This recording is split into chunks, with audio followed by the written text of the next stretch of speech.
Dubai viral కునుఫ chocolate అంటే ఏంటో అనుకున్నా. అసలు ఇంట్లో చేసుకొని తింటే ఆ టేస్ట్ టేస్ట్ చేసుకొని తింటే తెలిసింది ఆ టేస్ట్ ఎలా ఉందో అని. బయట మార్కెట్‌లోనూ ఎక్కడ చూసినా ఒక 1 గ్రామ్ చాక్లెట్‌కి 450, 500 అంటున్నారు. సో, ఇంట్లో ఎందుకు ట్రై చేయకూడదని ఇలా ట్రై చేశాను. టేస్ట్ మాత్రం చాలా బాగా వచ్చిందండి.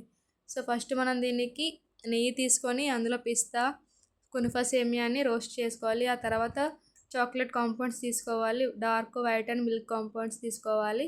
తీసుకొని వాటిని చిన్న చిన్న పీసెస్ కట్ చేసుకోవాలి. చిన్న చిన్న పీసెస్ కట్ చేసుకుంటే చాలా ఈజీగా మెల్ట్ అవుద్దన్నమాట. సో, చాక్లెట్స్‌ని డబుల్ బాయిల్ మెథడ్‌లో మెల్ట్ చేసుకోవాలి. నేను ఓవెన్‌లో పెట్టి మెల్ట్ చేశానన్నమాట. సో, అలా మెల్ట్ చేసుకున్న చాక్లెట్‌ని చేసుకోవాలి. సో, ఇలా మిక్సీ పట్టిన పిస్తా పౌడర్‌ని అండ్ రోస్ట్ చేసిన కునుఫా సేమియాని అండ్ కొంచెం మిల్క్ మేడ్ యాడ్ చేసుకొని మీకు టేస్ట్‌కి తగ్గ మిల్క్ మేడ్ యాడ్ చేసుకొని మిక్స్ చేయాలి. ఆ తర్వాత నేను వైట్ కాంపౌండ్ తీసుకొని కింద బాటంలో ఒక లేయర్ యాడ్ చేస్తున్నాను. లుకింగ్ చాలా బాగుంటుంది కునుఫా చాక్లెట్. ఆ తర్వాత డార్క్ అండ్ మిల్క్ కాంపౌండ్ని మెల్ట్ చేయాలి. తర్వాత ఫస్ట్ లేయర్ ఆ మెల్టెడ్ చాక్లెట్ని వేసుకోవాలి. అలా వేసుకున్న తర్వాత ఈవెన్గా స్ప్రెడ్ చేయాలి.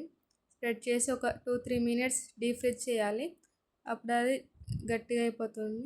సో, అలా గట్టిగా అయిపోయినాక మళ్ళీ మనం ఇప్పుడు మిక్స్ చేసిన సేమియా అండ్ పిస్తా కండెన్స్ మిల్క్ మిశ్రమాన్ని ఈవెన్గా యాడ్ చేయాలి. మంచిగా స్ప్రెడ్ చేయాలి. ఆ తర్వాత మళ్ళీ ఇంకొక లేయర్ మెల్టెడ్ చాక్లెట్ని వేయాలి. అంతే, ఎంతో టేస్టీ.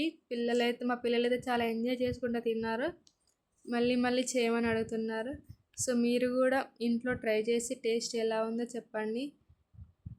సో, ఇంత బాగా వస్తుందని అసలు ఎక్స్పెక్ట్ చేయలేదు. చాలా బాగుంది.